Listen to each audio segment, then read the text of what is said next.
you?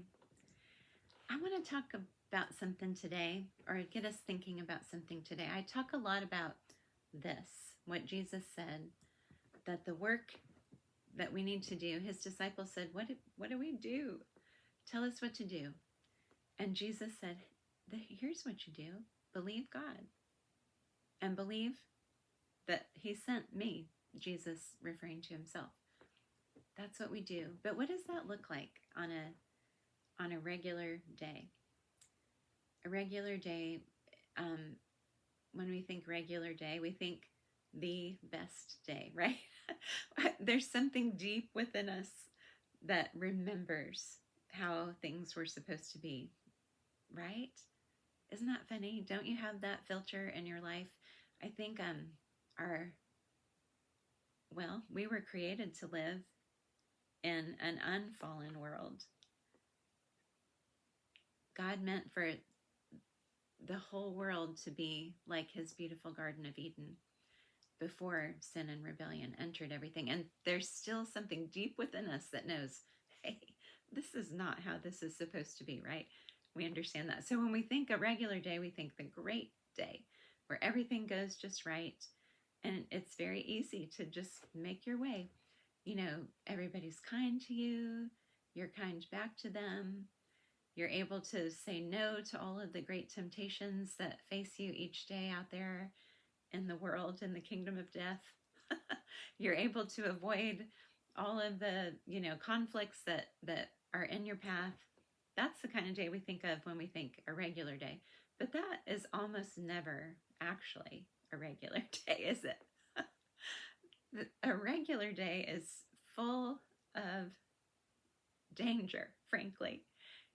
There's conflict around every corner. Like you might say something to your husband or to your, depending on your age, who you're around, your brother or your coworker or somebody at school. You say something, you think that's pretty innocuous or no, loaded words here, and they hear something entirely different, and all of a sudden you find yourself in a conflict, or vice versa. Somebody says something to you and you hear it really not the way they meant it, conflict. Or any number of things, like whatever the temptation that your flesh faces all the time, it's lurking around every corner. A regular day, you get some bad news. A regular day, that didn't go like I thought it was going to go. So how do we believe God? What does that really mean? What does that look like to believe him? Well, in the simplest terms, let me just say this. I think it's helpful. It means to, no matter what your circumstances look like, no matter what happens on your regular day, that you trust God, that you obey God, that you believe that he is good. You believe that his kingdom and word and advice is right, no matter what your circumstances say. See, that's easy to do when smooth sailing is happening. Oh, sure, I believe God. I believe him. But wait a minute, what happens when you get a terrible diagnosis, or someone that you love has an accident, or someone that you love betrays you, or a whole bunch of people say something about you that isn't true? What happens then? What happens when you fall yet again into whatever that temptation is that you face?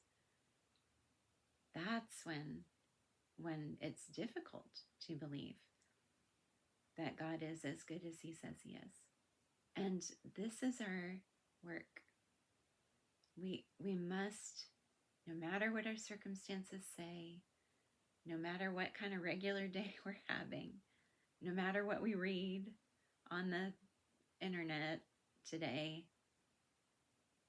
no matter what, that we believe him. And I think that I heard someone say this term, and I like it. It called it believing loyalty. Loyalty. Did I say that clearly? Believing loyalty. I'm going to remain faithful to God. I'm going to put all of my eggs in his basket. I'm going to put all of my chips on his side of the I don't know how to play poker, and that's a reference I shouldn't have said because I don't actually know it. But I'm going to believe God. I'm going to trust him. I'm going to stay loyal to him and faithful to him, and trust that he is also doing all of those things to me, even when everything around me is trying to suggest to me that that's not true. Remember that the three, like church history consensus has said, the three warring factions against all of us are the world, aka the kingdom of death, the actual enemy, Jesus called them the Satan, and his rebellious hosts that hang out with him, and then our flesh, our sinful nature. Those things are always trying to tell us, oh, that's not true. He's not real. You can't trust him. You can't believe him. See, I told you so. See, look what just happened to you. God isn't real. That's what all three of those things are trying to tell you all the time. But you are full of God. The Holy Spirit is in you. Your heart is the temple of God. He is real, and you can trust him. So let's be faithful to him. Let's have believing loyalty to God. Thanks so much for listening. I hope I've given you something to think about today. And I hope that today, no matter what potholes you encounter in your day today or tomorrow, if it's already nighttime, I hope that you will think of this and just remember our job, our work is to believe him and have a believing loyalty to him. Have a great day, and I'll see you next time.